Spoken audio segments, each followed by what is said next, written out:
आखिरी दरवाजा प्रस्तावना रात का समय था और घने जंगल के बीच से एक जीर्ण शीर्ण हवेली के खंडहर तक पहुंचने का मार्ग अंधकारमय और भयावह था। सुरभि, एक खोजी पत्रकार, इस हवेली की रहस्यमयी घटनाओं पर एक रिपोर्ट तैयार करने आई थी। यह हवेली कई सालों से वीरान थी और स्थानीय लोग इसे शांत मानते थे। पहला मोड़ सुरभि ने जैसे ही हवेली का मुख्य द्वार खोला, एक ठंडी हवा का झोंका उसकी ओर बढ़ी।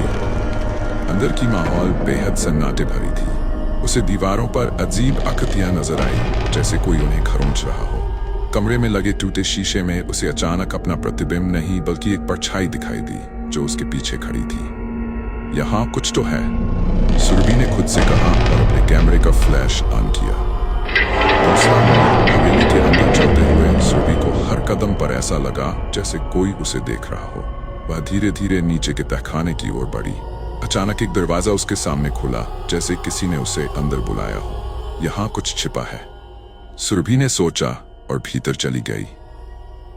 तहखाने के अंदर घुप अंधेरा था। उसने टॉर्च जलाई और देखा कि दीवारों पर कुछ पुराने हस्तलिखित नोट्स थे। उनमें लिखा था, अगर तुम इस दरवाजे से आगे बढ़ी तो तुम्हारी आत्मा कभी मुक्त नहीं होगी। तीसरा मोड़, सुरभि ने चेतावनी को नजरअंदाज कर आगे कदम बढ़ा दिए। जैसे ही उसने दरवाजे का हैंडल पकड़ा, अचानक दरवाजा जोर से बंद हो गया। अब वह दरवाजे की दूसरी ओर थी और उसे वहां से निकलने का कोई रास्ता नहीं दिख रहा था। उसके कानों में धीमी फुसफुसाहट गूंजने लगी, तुम्हें नहीं आना चाहिए था। उसने मुड़कर देखा। एक सफेद साड़ी पहने महिला, जिसके बाल उलझे और चेहरा भयानक था, उसके सामने खड़ी थी। महिला के होंठों से खून रिस रहा था। तुम कौन हो? सुरभि ने कांपते हुए पूछा। महिला ने बिना कुछ कहे उसकी ओर इशारा किया। सुरभि ने देखा कि उसके पांव जमीन से ऊपर थे।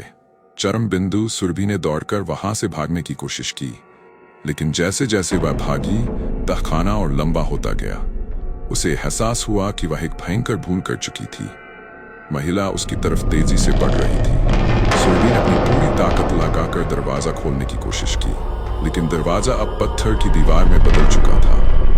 महिला ने सुरभि के पास आकर कहा, अब तुम मेरी जगह लेगी।